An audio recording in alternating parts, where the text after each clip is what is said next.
Perla, ¿cómo Mucho estás? gusto, ¿cómo estás? Muy bien, ¿tú? Qué bueno, también muy bien. Gracias por estar aquí en esta No. exposición que recibe el Museo de San Ildefonso y que está guardando muchos de los objetos muy íntimos de Rosario Alicia Castellanos Figueroa, mejor conocida como Rosario Castellanos. Sí, fíjate que es una colección de 100 objetos Ujú. eh, escogidos por expertos de la UNAM, ¿no? De la Dirección de Literatura de la UNAM, de San Ildefonso, por supuesto, una gran labor de museografía, una gran labor de selección, porque había muchas cosas Ujú. de dónde escoger, y en un lugar fantástico, ¿no? Al final, San Ildefonso tiene una historia en la vida cultural, académica de México impresionante, y estamos, algo que me parece doblemente significativo, además del vínculo de San Ildefonso con la UNAM, Ujú. que para mi madre la UNAM fue pues, uno de sus hogares. Eh, Otro de los hogares de mi madre fue el tema del indigenismo, y estamos sobre el Templo Mayor.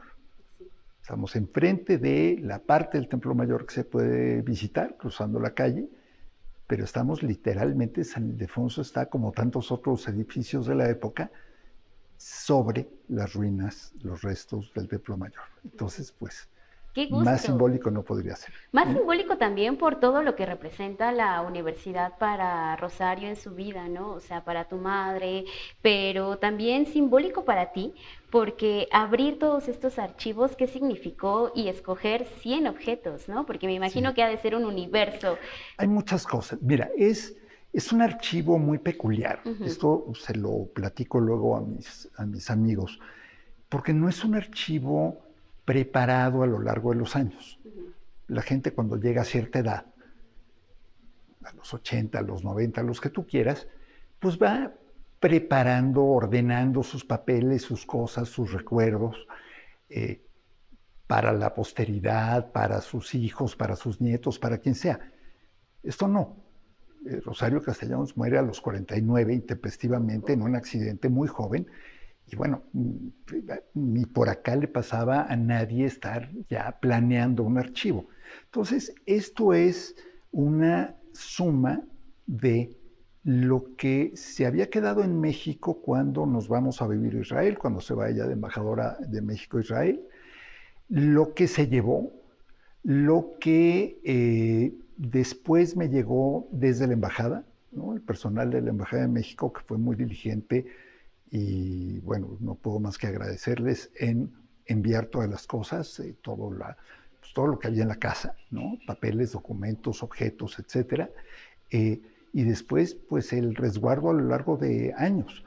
¿Conocía yo muchos de estos objetos? Sí, no todos, y algunos pues tenía yo 20 años de no verlos. Ujú. ¿Cuál fue el que te sorprendió cuando lo volviste a ver?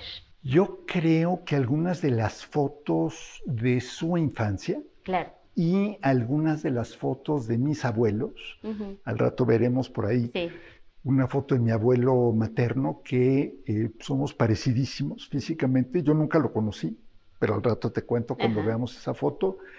Me encantó, digo, esa la tenía yo muy presente, la tenía yo en mi casa, la máquina de escribir, Ujú. los lentes, ¿no? Que es con lo que arranca además la exposición, es la bienvenida a la exposición, eh, una foto con su hermano, en fin, hay un montón de cosas que te iré platicando, pero es, esto es literalmente lo que yo llamaría un archivo vivo, Ujú. un archivo que estamos descubriendo sobre el camino, eh, en el que pues, aparecen sorpresas de todo tipo y en el que siguen apareciendo cosas. Esto es una selección, como ya dijimos, 100 objetos, pero es una selección de muchas cosas más Ujú. que hay, que ya pues se irán viendo y se irán conociendo. Y una selección muy íntima, ¿no? Porque creo que a lo largo de la exposición vamos conociendo, nos vamos encontrando con una Rosario Castellanos en las múltiples facetas en las que estuvo, ¿no? O sea, Sí, por un lado, entrando en territorio, en cómo te recibe la exposición, encontramos sus lentes, encontramos escritos, encontramos hasta una factura de cuando compró la máquina de la máquina de escribir, escribir, que sí. eso es sorprendente, porque ¿qué representaba? Y para ti también, ¿no? Escuchar este sonido de la máquina de escribir, saber que tu mamá estaba en el acto creativo justamente de estar redactando y plasmando estas ideas que tanto le revolucionaban en la cabeza. Fíjate que ella tenía, y si quieres vamos viendo algunas cosas. Esta es la máquina, Ajá. la Olympus, allá está la factura, ¿no? Además ella era muy ordenada con sus papeles, con todas sus cosas, sus lentes, pero ella tenía muchísima disciplina. Entonces todos los días a cierta hora se sentaba frente a la máquina. Por lo general empezaban a sonar las teclas, además era una mecanógrafa rapidísima. Que ahorita ya creo que no tenemos esa habilidad. No, bueno, ahorita dirías de alguien que sabe textear muy rápido, pero en ese entonces era una habilidad que luego yo, con el paso de los años, conforme fui conociendo pues ya ambientes de oficina y veía yo a taquimecanógrafas profesionales tecleando muy rápido, yo decía, pues les daba batalla perfectamente. Mi mamá, ¿por qué? Porque tenía muy mala letra. Entonces, mira, este es un ejemplo, pues son jeroglíficos. Sí, debo aceptar que hay una carta que ya vamos a ver ahorita. Ajá. Traté de leerla, una carta que le escribí a su mamá, y me costó trabajo. Cuesta mucho trabajo. Entonces, contaba ella, y me lo contaba a mí también, que cuando regresaba de la universidad, todos sus apuntes los pasaba en limpio a máquina, porque si no, luego ella no se entendía su propia letra. Entonces, pues esa disciplina yo creo que le ayudó a ser tan rápida y tan ágil, pero tenía, te digo, esa estructura mental de llegar, sentarse frente a la máquina, a veces había silencio, pero lo que ella decía es, pues la inspiración o las musas pueden llegar, pero si no estás, pues de nada sirvió que llegara. Entonces, tenía esa rutina cotidiana y sí, yo sabía que si estaba sonando el teclado de la máquina, era señal de respetar, no meterse, porque era la hora en que escribía. Y era un ejercicio cotidiano. ¿Cómo era ese proceso que lo recuerdes, Gabriel? Porque puede existir una persona ahora concibiendo esa imagen de Rosario Castellanos encerrada, quizás en un cuarto, tenía una rutina para escribir que tú recuerdes de ella. Mira, no sé si una rutina mental, pero era llegar y era un cuarto que podía ser o la recámara o su estudio o una terraza, dependiendo de donde viviéramos, pero no era un encierro, digamos, de ermitaño, no, era simplemente tener un espacio de trabajo como... Lo que pasa es que hoy en día ya pues estamos acostumbrados a trabajar en cualquier lado, prácticamente, ¿no?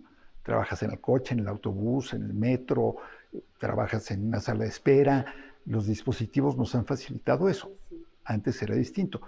Entonces ella se iba todos los días, lo recuerdo más de Israel, porque ya estaba yo más grande, pero también antes o se iba a la UNAM a dar sus clases o a ser funcionaria de la UNAM, que fue directora de prensa y difusión de la UNAM, o ya después en Israel se iba a la oficina, regresaba. El servicio diplomático tiene generalmente la virtud o la ventaja de que trabaja uno con los horarios del país y los horarios del país suelen ser más civilizados que los horarios burocráticos del gobierno en México. Entonces yo me acuerdo cuando yo empecé a trabajar en el servicio público, pues era quedarte hasta las 11 de la noche. En las embajadas no, en las embajadas había un horario y entonces ya luego ibas y pues te quedaba un poquito de vida. Fuera para escribir, fuera para leer, para estudiar, para lo que sea. Así es la vida diplomática. Mucho trabajo, pero ordenado, en horarios ordenados. Y llegaba a la casa, nos veíamos, a veces comíamos, dependiendo, porque se cruzaba escuela, lo que fuera, y ya luego era su rato de máquina de escribir. Su rato de máquina de escribir y escuchar. Cuando yo entré y vi esta máquina de escribir y sus lentes, que además hay un detalle porque están rotos, ¿Sí? ¿Se rompieron en el trayecto o así los usaba Rosario? Así los encontramos, así los encontramos. Es muy probable que se hayan roto en algún paso en el camino, porque fueron varios tratados, varias bodegas, varias empacadas, desempacadas, pero bueno, al final del día están prácticamente tal cual y ahí está el estuche. Como verás, es un estuche que no es particularmente protector, ¿no? Los de hoy ya parecen, sí, pues es una bolsita de látex, ¿no? Sí. Los estuches de hoy pues te pueden servir para pegarle a alguien en la pecera. Sin problema alguno te defiendes. Pero así como ahorita que mencionamos justo la defensa, cuando entraba y veía la máquina de escribir, pensé en Rosario Castellanos, cómo utilizó este instrumento para plasmar sus ideas y desde ahí declarar guerras quizás, declarar guerras a través de la escritura a un patriarcado, declarar guerras. Yo diría enarbolar causas más que declarar guerras. Yo creo que ella tomó varias causas que para ella y para muchos de nosotros son fundamentales, ¿no? El tema de la igualdad de género, el espacio, el lugar de la mujer en la vida pública, los indígenas, las mujeres indígenas, la academia, las élites intelectuales que, bueno, son, ¿no?, las burbujitas que como existían entonces existen todavía hoy, ¿no? Y estos sentimientos de superioridad intelectual y moral que algunos tienen, pero creo que ella tomaba esos temas y si hoy la relees, ya vamos a ver al final algunos de los libros, entre ellos uno de reciente publicación, es una antología de todos sus ensayos y artículos periodísticos en 2 tomos, una edición muy padre del Fondo de Cultura. No son artículos que fueran dirigidos, por lo general, hacia o contra una persona, sino que hablaban del tema general. Y eso les da mucha vigencia hoy, porque no estás leyendo el pleito o el diferendo con fulano, aunque puede aparecer en el relato o en el artículo, sino el tema, ¿no? Y el tema puede ser el 68, puede ser el 71, puede ser, recordemos además, ¿verdad?, estos son tiempos en los que escribir y publicar tenía consecuencias reales. O sea, no era que te fueran a criticar en redes sociales o que te lanzaran a los bots, ¿no? Y ahora pues, todo el mundo se escandaliza porque, ¡ay!, me armaron una campaña de bots en Twitter. Dios santo, en ese entonces pues, podías perder tu trabajo, podías perder tu ingreso, podías ir a la cárcel, podías ir al destierro por algo que dijeras o publicaras. Entonces, creo que en ese sentido se metió a todos los temas, se metió de manera, yo diría, inmisericordia, pero, y esto es muy importante y tal vez para las generaciones actuales a todos nos debe servir, no hace falta para criticar, para cuestionar, no hace falta insultar, no hace falta agredir a la persona. Hace falta meterse a debatir y a discutir y a cuestionar y a criticar las ideas, los conceptos. La persona al final es simplemente el vehículo para. Y yo releo muchos de esos textos, lo mismo la parte literaria que la parte de ensayos. Digo, híjole, esto se podría haber escrito y publicado ayer. Y son textos algunos de hace 75 años. ¿En qué momento te diste cuenta de quién era Rosario Castellanos para nuestro país? Mira, yo creo que te vas dando cuenta a lo largo de la vida, ¿no? Son muchos pequeños o grandes episodios. Yo te diría, pues desde el entorno familiar, en el que pues, se hablaba mucho y se sabía más o menos quién hablaba de cada cosa. Luego probablemente algún maestro o maestra en la primaria que sin pensarlo o sin tener ese objetivo, la primera vez que alguien me dijo, ¿cómo puedes tener una falta de ortografía si eres el hijo de? Pues decías, ups, no sabía que no podía yo tener faltas de ortografía por ser el hijo de, ¿no?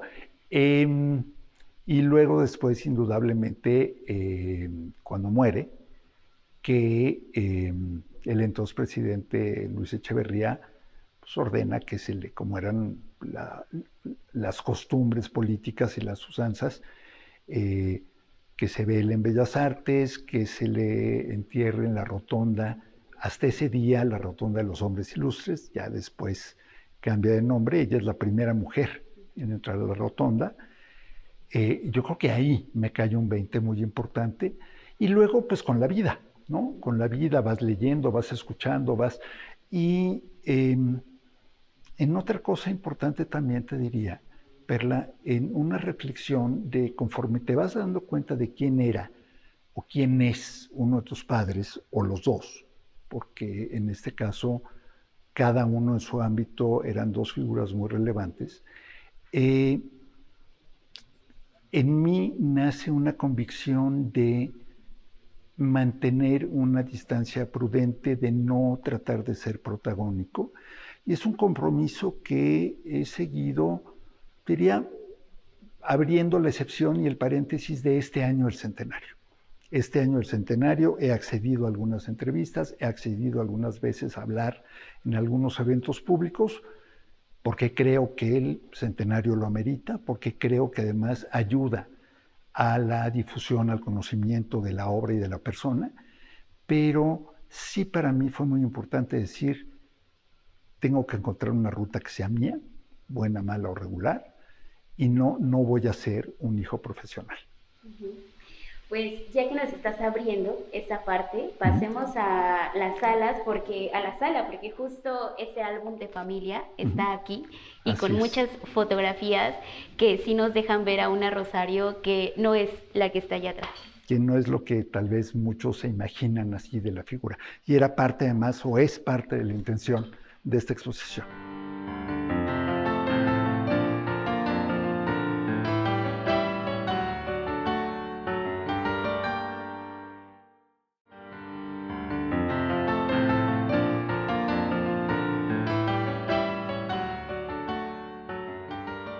Elegía. Nunca, como a tu lado, fui de piedra. Y yo que me soñaba nube, agua, aire sobre la hoja, fuego de mil cambiantes llamaradas, solo supe yacer, pesar, que es lo que sabe hacer la piedra, alrededor del cuello del ahogado. Gabriel, ¿y en qué momento te acercas a la obra de Rosario Castellanos? A leer el primer libro que haya escrito y que tú recuerdes que hayas escogido para leerlo. Yo creo que tendría yo 9, 10 años. Y, a ver, yo tengo mi recuerdo y luego está el recuerdo escrito por ella. Ella decía que como yo me la pasaba como buen niño y como buen hijo único jugando, armándome mis propios escenarios de juego, que eran cochecitos, soldaditos, lo que fuera. Entonces que ella empezaba a colocar ejemplares de los libros en el suelo a ver si me los topaba. Yo tengo un recuerdo ligeramente distinto, pero bueno, yo no soy escritor. Pero empiezo con Balún Canán. Vivíamos en Israel, yo iba al colegio americano, había tenido un curso de inmersión muy intenso, muy rápido para aprender inglés, porque mi inglés era pues, de un niño de 9 años de escuela monolingüe en México. Y entonces primero tomo un ejemplar de Balún Canán traducido al inglés. Y ahí estuve aún triste que me corrieran de mi casa, me desheredaran y me aventaran al mar. Pero no, ya, entendí que tenía yo que leerlo en español, obviamente. Y yo creo que ahí, y entonces empiezo a hilar, y eso fue muy padre, porque empiezo a hilar muchas historias que me contaba mi mamá de su infancia, de su adolescencia, de su juventud, de sus varias etapas en Chiapas, las empiezo a conectar con el libro y a decir, mira, este personaje es el que ella me decía, obviamente con otro nombre, mira, esta circunstancia, este es el rancho, esta es la hacienda, este es el tema de la desigualdad, este es el tema de la explotación de los indígenas, etcétera, etcétera. Y a partir de ahí, y ya después, pues bueno, regreso a ella con mucha frecuencia, en distintas etapas de la vida y como con mis grandes autores y como yo creo que todos deberíamos hacer con nuestros grandes autores, cada quien escoge los suyos, es de repente releerlos después de cierto tiempo, porque en teoría el libro es el mismo, pero uno ya no. Entonces, si tú tomas un libro que te marcó a los 15 años y lo vuelves a abrir a los 30 o a los 50 o a la edad que sea, tu lectura va a ser diferente, tu interpretación va a ser diferente. Entonces yo sí, a Rosario Castellanos, porque además tengo que como que Dividirla. la parte, o sea, yo tengo mi parte de hijo, tengo mi parte de lector y tengo mi parte de observador de la figura pública, que fue Rosario Castellanos, porque no todo eran los libros, mucho era lo que ella hacía en la sociedad, ¿no? Lo que ella hacía en sus conversaciones, en sus diálogos, en sus conferencias, en el personaje que era Rosario Castellanos hablando de los temas que ella eligió como sus grandes causas, lo que decíamos hace rato. Entonces, como lector de Rosario Castellanos, así como de un par de autores más, sí regreso. O sea, al final, a veces, todos siempre queremos leer algo nuevo, pero a veces digo, no, y si mejor regreso a esto, a ver cómo lo leo y cómo lo entiendo ahora. Entonces, esa ha sido mi relación de lector, ha sido una de visitas frecuentes.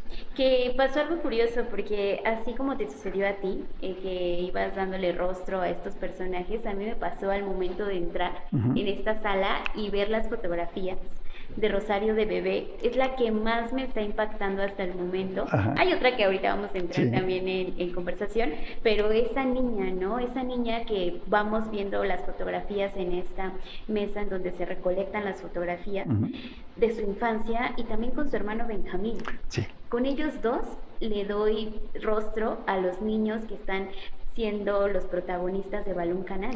Sí, pero además te imaginas una serie de cosas que uno tiene en la mente. Cuando uno lee un libro, una novela, lo que sea, pues te vas armando tu propia galería fotográfica o cinematográfica en la mente. ¿Qué es lo bonito de los libros? Que es una de las maravillas de los libros. Pero después, si ves las fotos, entonces, a ver, acá tienes desde fotos de ella de bebé, de niña chiquita disfrazada para una fiesta, la foto con su hermano, que es conmovedora y que es una foto muy poco conocida.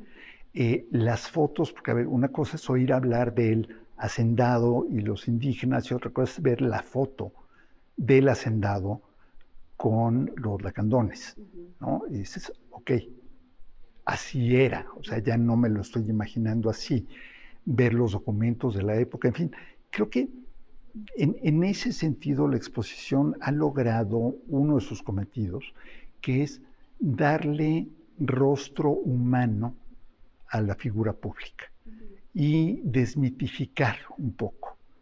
Digo un poco porque al final las figuras históricas pues son obviamente grandes monumentos a sí mismos.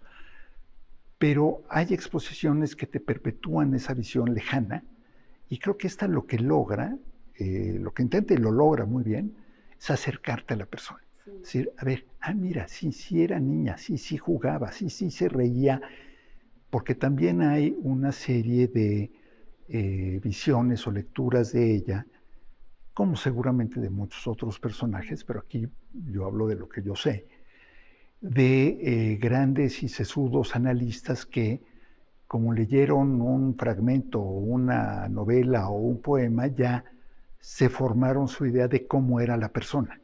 Y creo que esto ayuda a romper un poquito también con esos mitos, a comprender el entorno.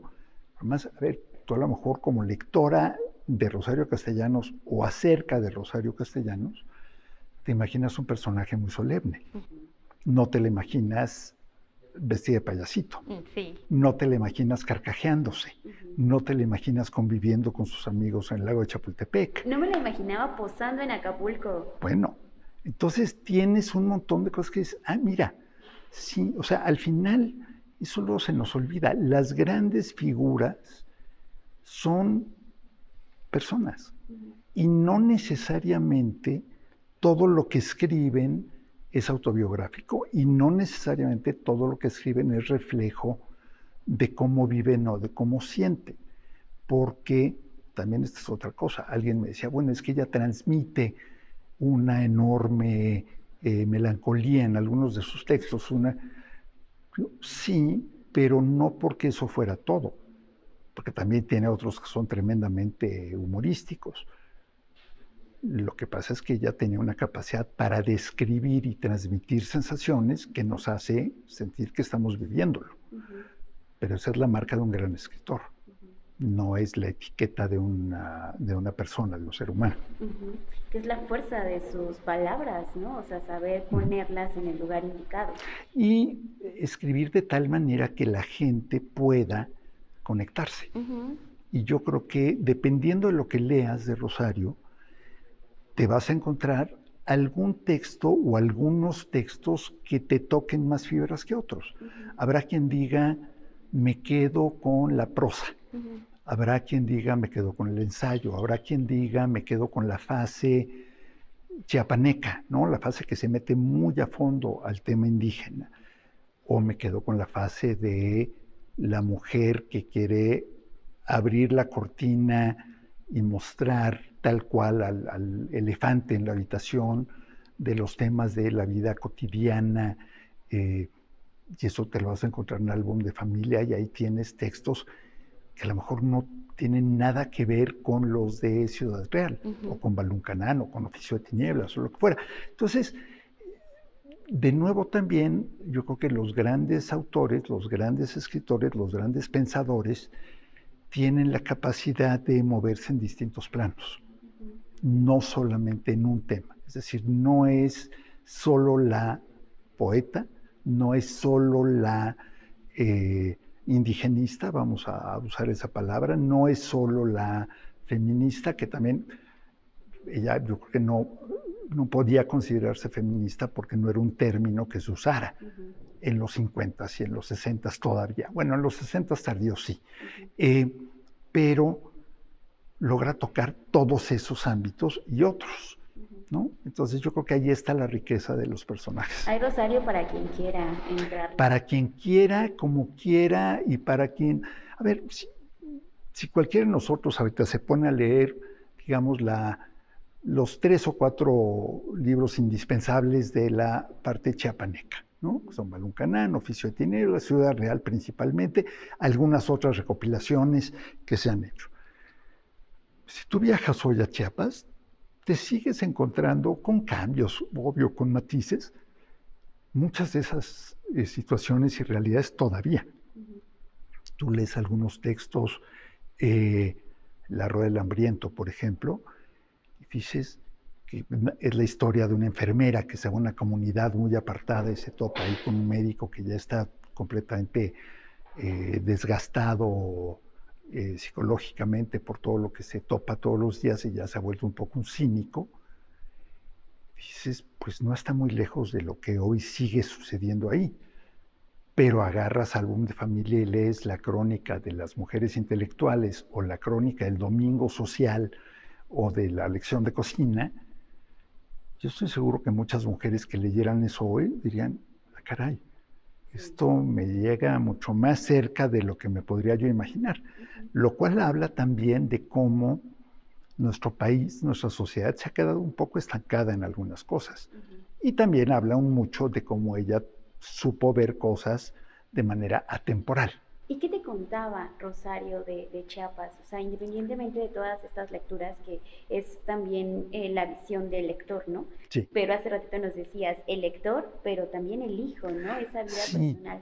¿Qué te contaba Rosario? Y con estas fotografías que también yo creo nos ilustran muy bien toda esa infancia que tuvo. Fíjate, me contaba mucho de sus distintas experiencias, tanto como niña, me contaba mucho de lo que hizo cuando se fue a trabajar con el Instituto Nacional Indigenista, en 2 etapas, una primero a Tuxtla y luego a la sierra, en la zona de San Cristóbal, llevando un teatro guiñol, conocido como el Teatro Petul, por uno de los personajes, que era un teatro educativo, un proyecto educativo, y que ella trabajaba con un pequeño grupo de creadores y que llevaban obras a comunidades para transmitirles la importancia de campañas de vacunación, la importancia de aprender español para que no se aprovecharan de ellos, de aprender a leer y escribir, en fin, pero en un enfoque muy, muy clavado en la realidad de las comunidades, no pretendiendo imponerles cosas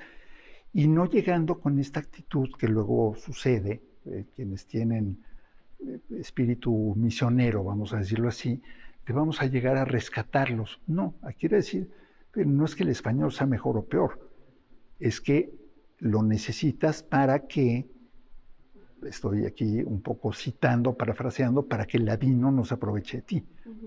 Porque si no, el ladino va a tomar ventaja y se va a confabular con el policía o con el juez, y entonces tú no vas a saber cómo defenderte.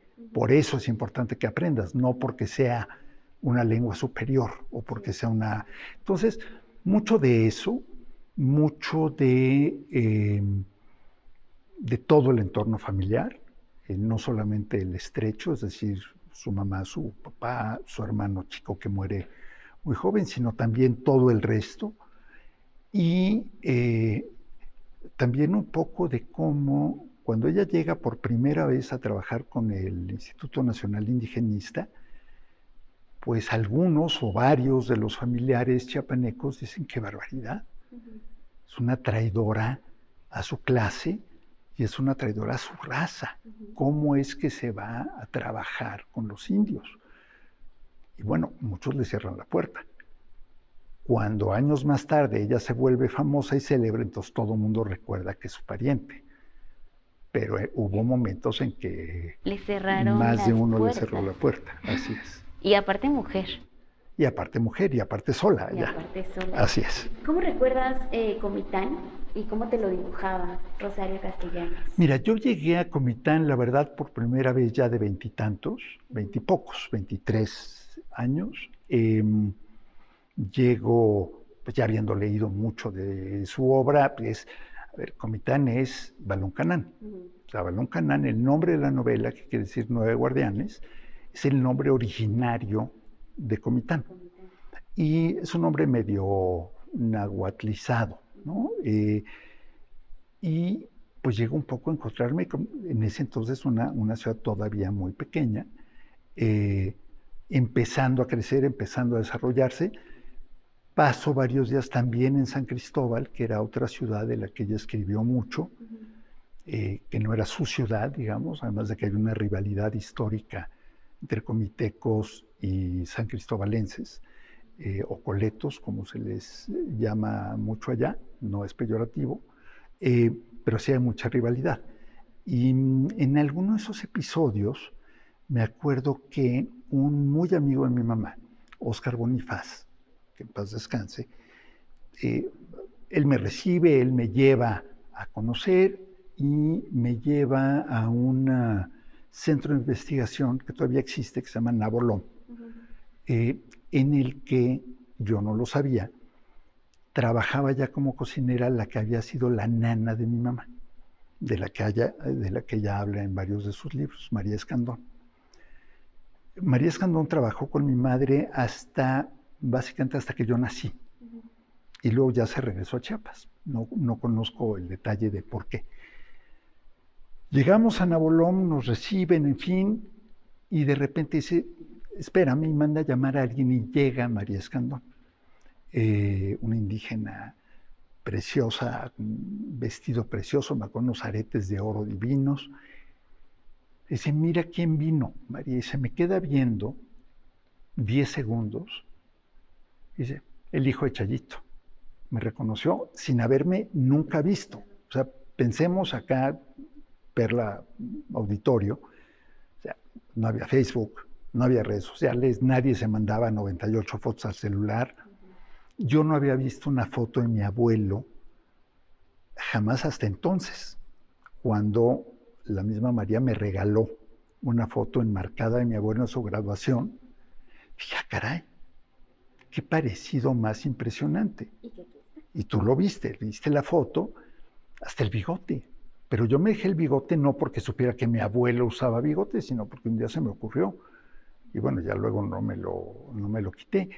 Pero sí empiezas a vincular y a ligar lugares con historias, con anécdotas y obviamente con lecturas. Y que esas anécdotas están aquí, en este lugar. Están todas aquí, en este lugar maravilloso, y en esta colección hay una cantidad de fotos que, bueno, ¿no? Tú ya viste, y que vamos si a quieres mostrar seguir algunas. Sí, por supuesto, Vamos tenemos que a... seguir viendo. Sí, continuemos.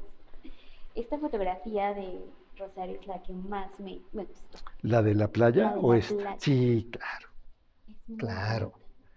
¿No? Estas dos en Acapulco, y en general tú ves una vida social muy rica, Con ¿no? Dolores Castro. Amistades de todo tipo y con Dolores Castro, que además fueron inseparables amigas, cercanísimas amigas, se van juntas a España, las dos aplican para una beca y solo una de las dos la obtiene y deciden, fíjate el nivel de amistad, de cercanía, de complicidad, deciden irse las dos con una beca. Y ninguna de las dos era, pues como algunos becarios modernos que se van con subsidio adicional de sus papás, ¿no? Pues subsistieron con eso. Y seguramente la pasaron fantástico y fatal, ¿no? Sí, Muy apretado económicamente, pero de una enorme cercanía. Dolores Castro, una gran poeta, por cierto, también. Qué bella fotografía. Sí, sigamos. Vamos.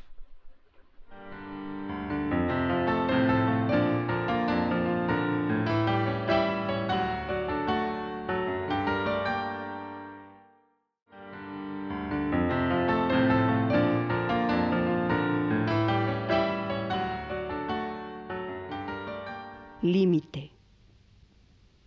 Aquí, bajo esta rama, puedes hablar de amor. Más allá es la ley, es la necesidad, la pista de la fuerza, el coto del terror, el feudo del castigo. Más allá, no. Pues sí, no se imagina uno estas fotos, ¿no? En la playa, en Acapulco, en el lago. La fotografía también que veíamos al final con Dolores Castro. Sí, que eso es muy bonitas. Genial. Porque además es lo que decíamos, ¿no? Al abrir este archivo es abrir todo una sensación, un revoloteo de emociones que cuando te lo proponen, ¿cómo es que nace esa idea, no? O sea, todo lo que te abrió también a ti. Mira, yo tenía yo todas las cosas que tengo guardadas desde hace 50 años. Algunas las conocía, como te dije, pero un día platicando con Julia Santibáñez, que es directora de literatura de la UNAM, me pregunta si no habrá por ahí algún texto o alguna cosa inédita, ¿no? Que se pudiese usar para el centenario. Y tú, y le dije, pues mira, no creo que haya algún manuscrito inédito, pero déjame buscar.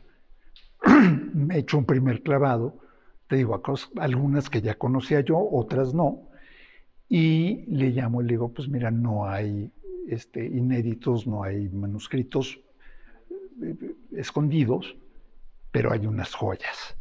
Entonces, pues veámoslas, porque puede dar, pensamos en la conversación, puede dar para una exposición.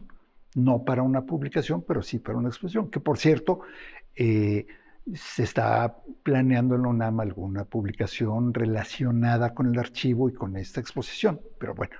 Y sí, fue, por un lado, sí, muy emotivo, muy intenso, por otro lado, pues bueno, te digo, algunas cosas ya las conocía, pero no es lo mismo que las has visto alguna vez a estarlas viendo de manera organizada, sistemática.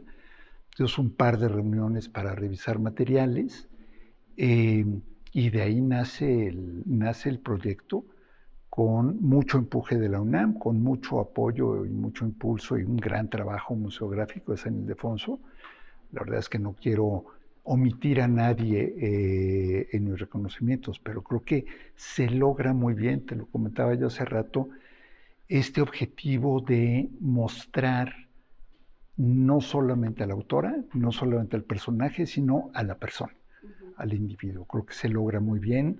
Acá lo ves, ahí tienes atrás de ti una foto que es, ¿no?, prototípica, con una sonrisota, porque bueno, también pues, cada quien recuerda a su gente cercana, pues como la vivió, y yo recuerdo mucho eso, esa también, ¿no? Obviamente todos tenemos nuestro día de malas y nuestro día de melancolía, pero en general yo me acuerdo más de eso que, bueno, esta foto es fantástica, pero esta es una foto posada, preciosa frente a un espejo, pero al final del día sí, creo que esto muestra, y hay un libro acá, el libro de visitas, digamos, de la exposición, en que distintas gentes le escriben mensajes a ella, y en varios se menciona eso, ¿no? Que es una cosa que les abre una faceta o una beta que no conocían o que no se imaginaban de Rosario Castellanos.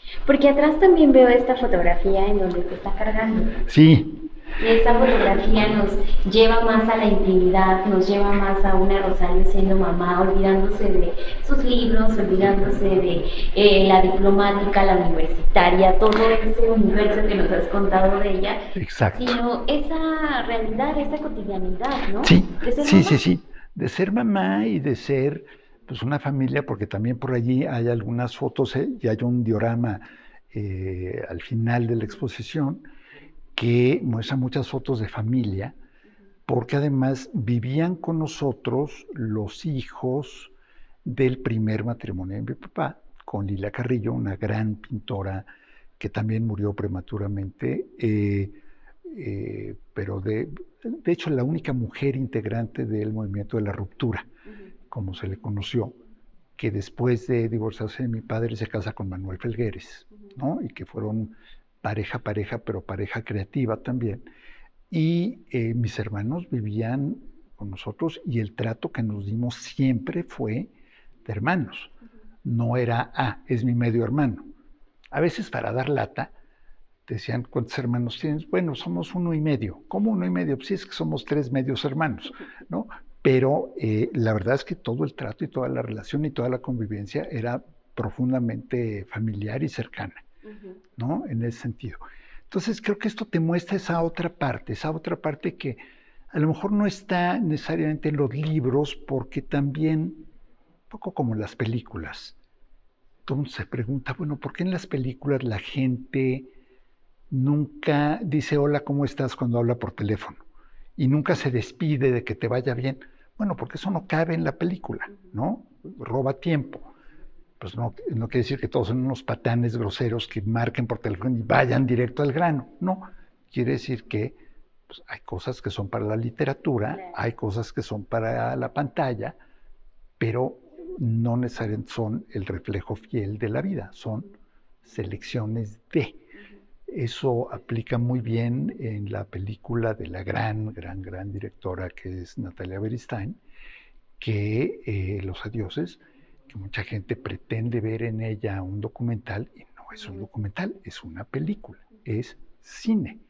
Cine muy profesional, muy bien hecho, muy bien logrado, pero es cine al final, ¿no? Entonces yo creo que ahí es donde también yo creo que esta exposición aporta, y de nuevo, ¿no? Parte de la intención es esa, a complementar la visión de la figura, la visión de la escritora, y entender mejor y a invitar a la lectura y a la relectura. Yo siempre digo que los mejores homenajes a los escritores, a los pensadores, consisten en leerlos y releerlos. Los monumentos son preciosos, las avenidas son muy emocionantes, las edificaciones, los bustos, todo eso está muy bien.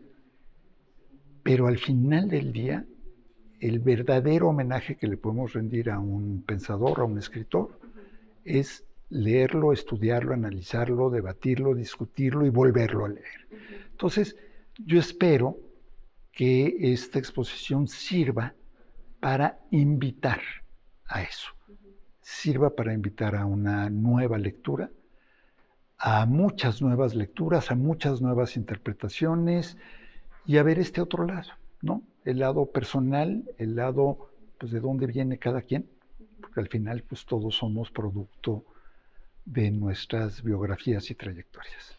y de lo que plasmamos, porque aquí ya en los últimos objetos que vemos está una lista de supermercado, Por pareciera. ejemplo, Por sí. ejemplo, ¿no? O sea, esa cotidianidad de no todo en la escritura de Rosario eran ensayos, era Claro, un párrafo para una nueva novela, era también eso, escribir y salirse de todo eso, ¿no? y eso, qué bueno que lo señalas, porque a ver, acá tienes de todo, tienes primeras ediciones, tienes Eso. documentos que tienen un valor histórico importantísimo, documental importantísimo, pero también eso, Ujú. también así como la factura de la máquina de escribir, ¿no?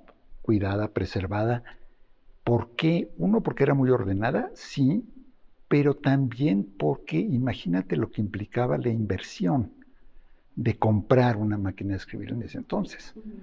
Supongo que sería como hoy, pues cuando te compras una computadora o una tableta o algo, O el último teléfono que sacaron. pues no es un gasto baladí, no es cualquier cosa. Entonces, sí, esto muestra mejor el entorno y también creo que hay muchas cosas que muestran el momento que se vivía. Ujú. Hace rato que estábamos revisando las fotos, me decías tú, bueno, mira, esto es qué afrancesada foto, una foto de mis, sus tíos abuelos, ¿no? Mis tíos bisabuelos. Pues sí, ¿no? 1905, 1910, Claro. pues sí, México estaba afrancesadísimo en la época de Porfirio Díaz. Y recordar un poco también, a ver, Rosario Castellanos nace en 1925.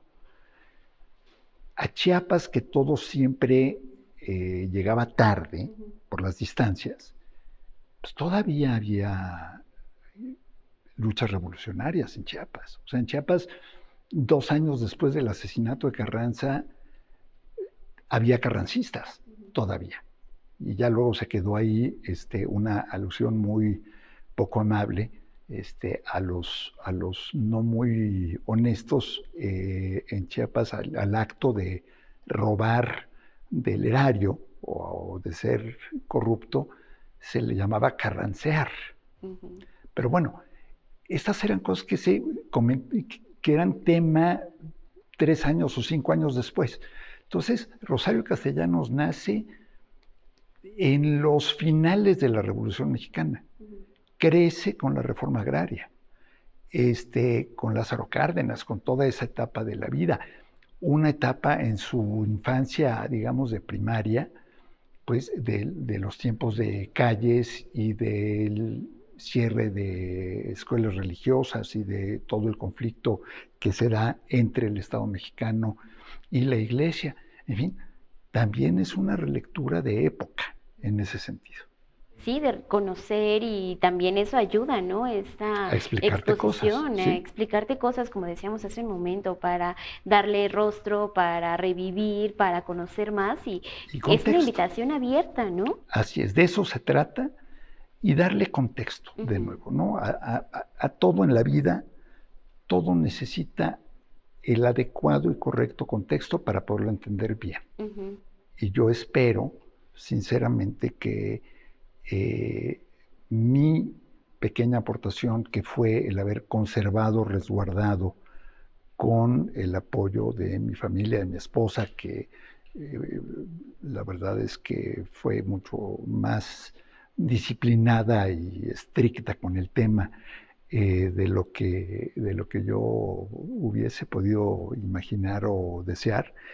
Eh, pues la verdad es que ese pequeño aporte que se pueda ver hoy reflejado en esta gran muestra que montan la UNAM y San Ildefonso, a mí me llena de satisfacción y espero que la gente la visite, la conozca, la vea y de nuevo que lean, relean, analicen, discutan, que sea tema de su próxima comida de domingo. Ojalá que así sea, porque lo que bien nos decías, ¿no? Hay un cuaderno en donde la gente puede venir, dejar algún Así comentario. es. Estás muy atento a esos comentarios. Estás, Veo algunos, no estoy tampoco así, pero veo algunos. Hay otra parte en que se puede escuchar lecturas en voz de Rosario Castellanos, porque hubo algunas grabaciones de Voz Viva de México o de Radio UNAM, que se pueden escuchar acá, hay primeras ediciones, hay varios tomos que se pueden hojear, en fin, es en ese sentido una exposición mucho más interactiva y proactiva que las tradicionales de personaje, ¿no? Entonces, en ese sentido está divertida. Yo, obviamente, he venido varias veces y siempre me da gusto que me encuentro jóvenes estudiantes, jovencitas que vienen con sus papás, con sus abuelos, con sus tíos, grupos escolares, pero grupos escolares no que vienen con el maestro o con el látigo detrás, sino que se organizó un grupo de amigos, ¿no? Para venirlo a ver, y eso me da muchísimo gusto. Te decía hace un momento, me siento cerca de Rosario Castellanos al escucharte y compartir todas estas historias. Muchas gracias por estos minutos, Gabriel. Y gracias a Canal 22. Pues bueno, muchísimas gracias por estar aquí en este recorrido con Gabriel Guerra, recorriendo estos pasillos de la exposición que usted va a poder encontrar en el antiguo Colegio de San Ildefonso. Muchas gracias por sintonizarnos en el 22.